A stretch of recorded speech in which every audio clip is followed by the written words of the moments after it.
We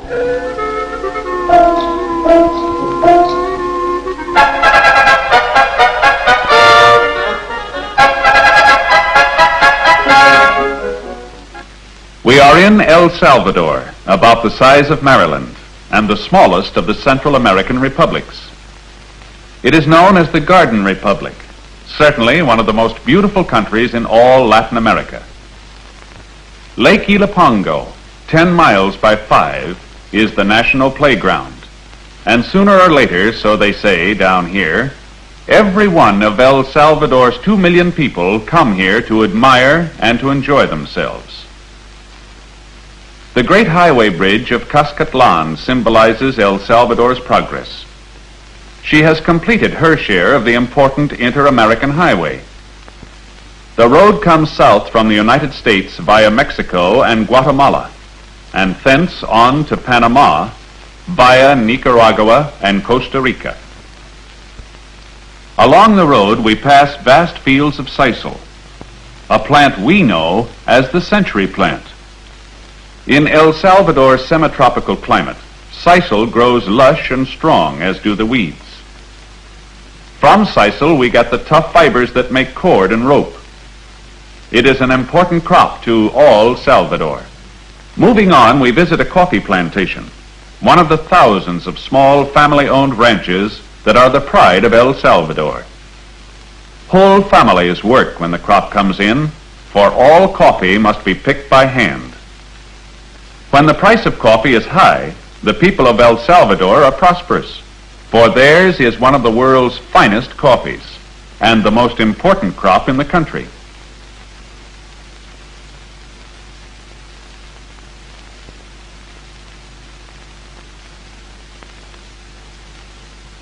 Each sack of coffee weighs about 100 pounds. The men carry the sacks to the packing plant, where the work of making the coffee ready to ship is done.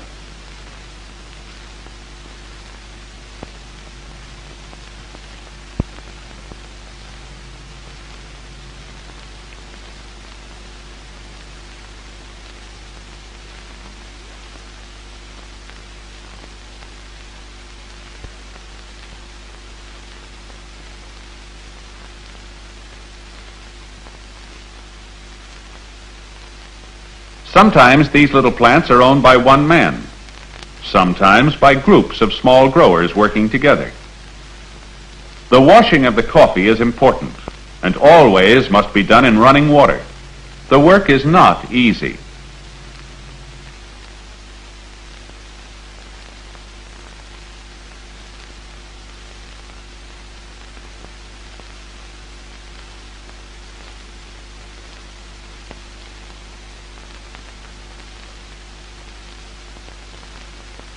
After the berries have been washed, they must be carefully dried so that moisture cannot harm them in the ships carrying the coffee to the United States and other countries that buy El Salvador's crops.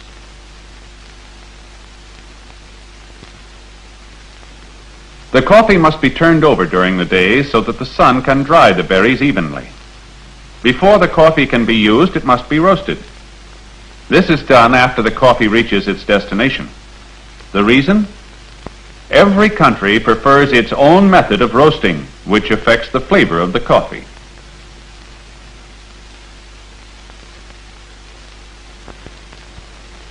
A side road brings us to the little village of El Ilabosco, where 2,000 people have won lasting fame for a most unusual art. Working with the simplest of tools, women of Ilabosco make the tiniest of figurines. Little clay dolls, designed especially for the Christmas season. The paints used are mixed to secret formulas.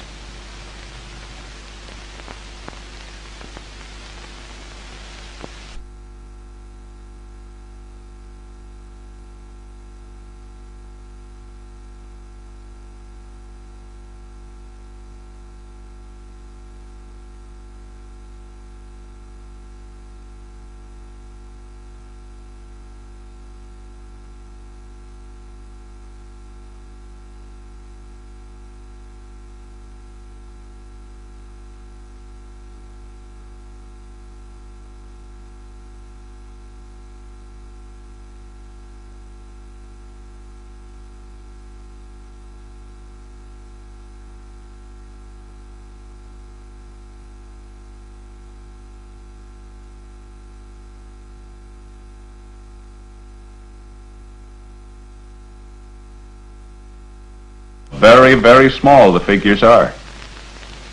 An Indian home.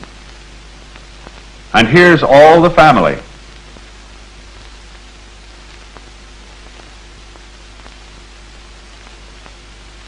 Aha! Superman, who is just as popular in El Salvador as he is at home. Cowboys. Market Day, the tortilla man. The fruit sellers. A market day group.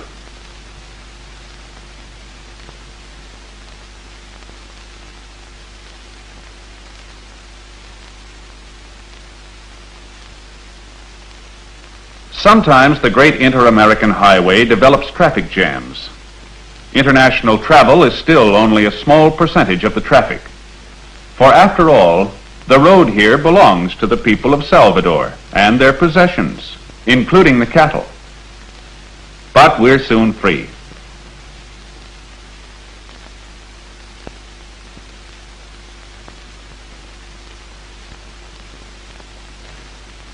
We stop at Tecla to visit the College of Santa Cecilia and to see the work that has won acclaim for its teachers and students. The boys who have won admittance have a good time, but also have an assured future. The boys specialize in the decorative arts, including work in metal fashioning. At the forge, they put to practical use their preliminary work in design, learning to shape metal and to weld it. Throughout Latin America, there is a constant market for artistically done wrought iron, and a master at the trade never lacks for work.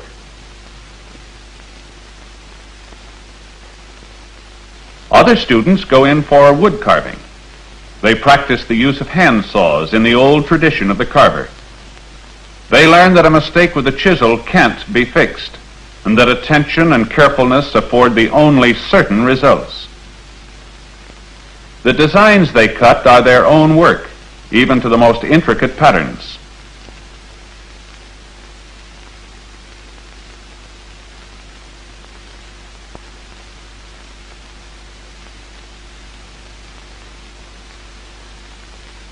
Assembled, stained, and finished. Cabinet work of this high standard has brought fame and prosperity to many graduates of Santa Cecilia's. Not every boy can qualify for this work, for the master craftsman must know all the branches of the trade, including the finest inlays. It's only a short run to San Salvador volcano, and to San Salvador itself, the capital city.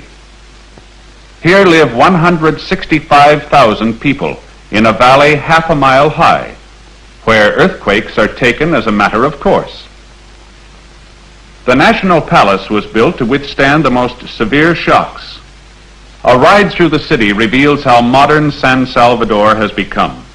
The city is more than 400 years old, far older than any city in the United States.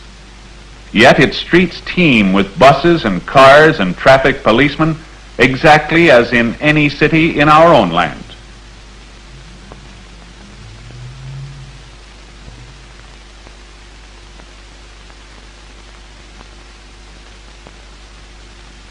The house windows are a bit different.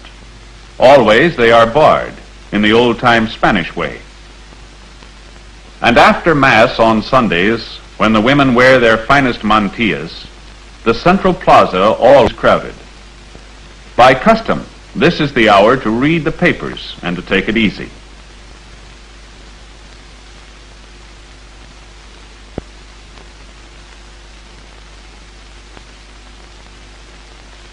Good luck to our good neighbors, the people of El Salvador.